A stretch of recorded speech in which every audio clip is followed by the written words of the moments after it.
Hello everyone and welcome to a new video. Today I'm gonna review 5 Midnights by Dávila Cardinal. This is a book that I got from NetGalley in exchange for an honest review, and it was released on the 4th of June, so it is already out. This one follows Lupe Dávila, who I now realize has the same last name as the middle name of the author. Lol. She goes to Puerto Rico every summer with her father because her father is Puerto Rican and she is thereby half Puerto Rican.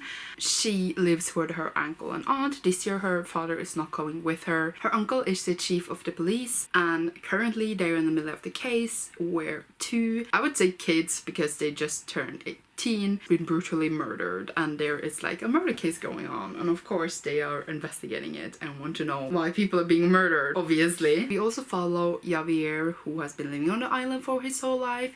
He used to be into drugs and buying it. He was also childhood friends with two of the kids that has died. There used to be 5 kids and they were all in this gang together, and well, 2 of them in this gang has been killed, so there is definitely a connection. He has gotten clean now though and doesn't do drugs and stuff anymore, so he has sort of lost connection with them because the 2 of the kids that did die were sort of still into drugs and gang member activities. Lupe and Javier team up, if you didn't get that, and start working together to try solving these murders on Puerto Rico, where the book is set. I was really bad at explaining that plot, but it is a thriller crime novel thing with fantasy elements in it. It says in the description of the book that like they are cursed. 5 friends cursed, 5 deadly fates, 5 nights of retribution. You sort of know already what's going on, like that they are cursed, so the book sort of gives itself away.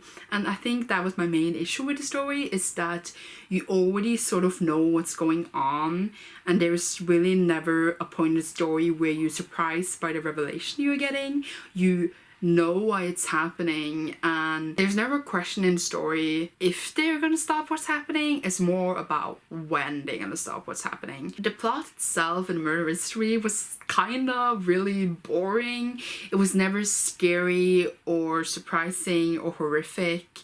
I was kind of like, okay, people are dying, cool. I liked the setting of the story a lot, that we are in Puerto Rico. We also have interesting themes about ethnicity and belonging, because Lupe, the main character, is being called out all the time for not being proper Puerto Rican because she's not grown up there, and she's called white constantly, but inside she feels Puerto Rican. She doesn't want to be pointed out all the time how she doesn't belong there when she wants to belong there.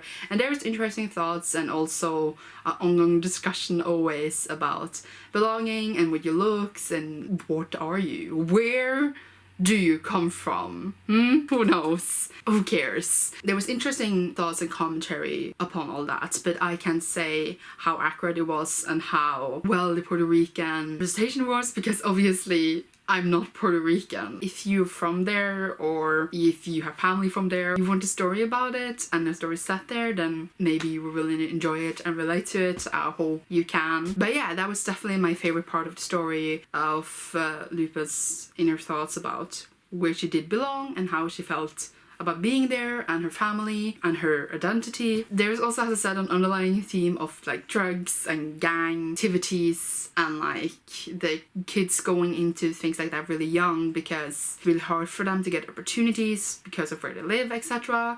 I think it was interesting underlying theme there, but it didn't go as deep into it as I would want it to. For some reason, it just felt a bit like a cliched Hollywood movie with like the gangs and stuff, and how some characters could show a good side and had a chance to get second chances, but some other characters were like, no, they're totally evil, and I was like, okay, but how is that fair? The elements were there to make a great story, but overall it just felt really predictable and flat. But as I said, the setting was nice and the identity questions. It also had like one other single female character, if you don't count the main character's aunt, and she is portrayed in such a weird way, and I didn't really get her narrative and her like the decision decisions and her actions didn't make any sense to me. It is sort of kind of explained really weirdly in the end. It was odd, and I was like, whoa, okay, fine. So to be a horror novel, it wasn't really scary or horrific at all. And of course there was insta-love. Why would it not be insta-love? Who doesn't love some insta-love, huh? So to wrap it up, because I don't really know what more to say, is that I liked the reading setting and the identity questions and the belonging questions, but that's it really. The plot